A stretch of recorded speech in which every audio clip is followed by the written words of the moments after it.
They held a caucus. It was won by Ted Cruz. These were the results in Alaska. Ted Cruz, 36%, Donald Trump, 34%, Marco Rubio, just at the 15% threshold that you needed to be able to get any delegates. Below that threshold, you had Ben Carson in fourth place and John Kasich a distant fifth.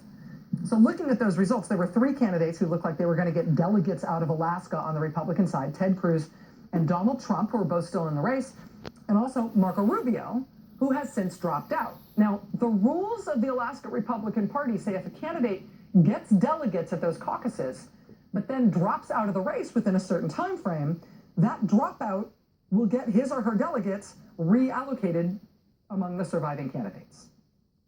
The Alaska Republican Party has just gone through that reallocation process for giving away Marco Rubio's delegates now that he's quit. And now it no longer looks like Ted Cruz won Alaska.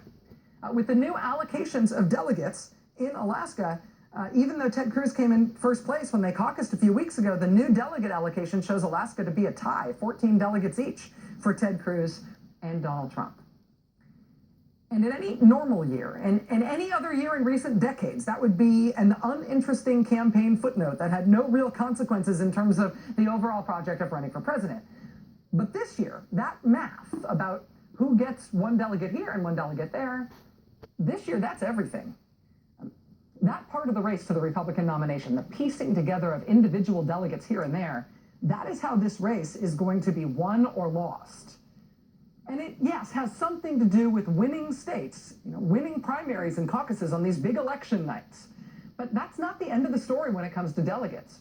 The Wall Street Journal, Politico.com, NBC News, lots of big national media organizations are now devoting reporting resources to follow the delegate trail in all of these individual states to see which candidates are actually putting together delegates who will do the concrete nuts and bolts of voting that will actually pick the Republican nominee at the end of the day at the national convention this summer.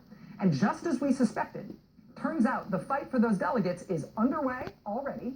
It's hard to follow. It's going to be a big shock when it's all revealed at the national convention in Cleveland because it's not going to look anything like who purportedly won all these states. For example, in Georgia, there's good evidence now that although Donald Trump won Georgia on what we thought was its election night, Georgia's delegates may not support Donald Trump at all. The Georgia delegates have effectively been organized by the Ted Cruz campaign. Same deal in Louisiana, where on election night in Louisiana, it looked like Donald Trump won the state, but the delegate slates that are being put together, particularly the delegates that are taking over decision-making bodies like rules committees and credentialing committees, those are folks who are not in support of Donald Trump, even though he technically won the state. Turns out those delegates have been organized, again, by Ted Cruz.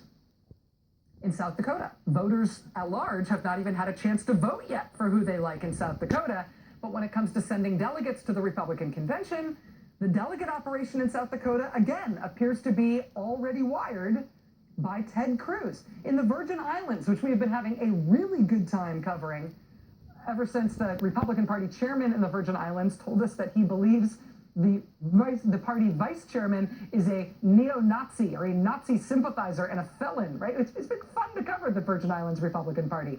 In the Virgin Islands, their delegate slate in terms of who they're sending to the national convention, that's now being hashed out in court. There's already legal battles over this stuff. So on the Democratic side, it looks like it's what you think it is. The Democrats will pick their nominee on election days, on days like tomorrow when Democrats will turn out to caucus in Hawaii and Alaska and Washington. On the Republican side, though, those election days that we keep covering, those primaries and caucuses, they are entertaining, they are interesting, they are a snapshot of the race. But it's starting to feel like the real fight, the real decision-making, the real determinative work about who's going to be the nominee isn't happening on those nights. It's happening in these much harder to see, harder to follow, harder to report, quieter, and in some places closed-door events in these precinct and county and district and state conventions all over the country with almost no connection to the primary and caucus calendar after all. And we keep talking about the big fight that's probably going to happen at the Republican convention this July in Cleveland. What is still sort of harder to see, harder to focus on, but unavoidably true, is that that fight for that convention is already underway right now.